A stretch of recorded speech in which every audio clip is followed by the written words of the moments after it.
আপনি বলেন, একজন বলে গেলেন যে আমরা কেন পদত্যাগ করি না, পরে জানবেন আমাদের অন্তত ৩-৪ জন উপদেষ্টা বিভিন্ন সময় পদত্যাগ করতে চেয়েছে।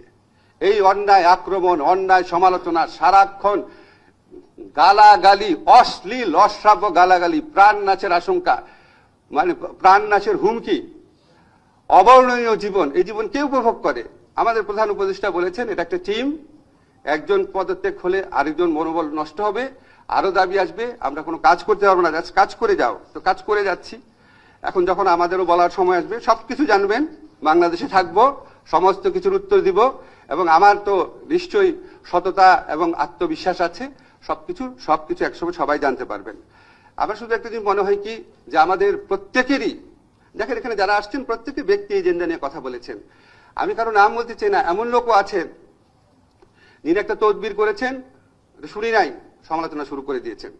যিনি একটা বড় দলে নমিনেশন চেয়েছিলেন, পান নাই, সে বড় দলের সমালোচনা করা শুরু করে দিয়েছেন। যিনি একটা অন্যায় একটা সুবিধা চেয়েছেন কোন একটা প্রতিষ্ঠানের কাছে, পান নাই, সেই প্রতিষ্ঠানের সমালোচনা করা শুরু করে দিয়েছেন।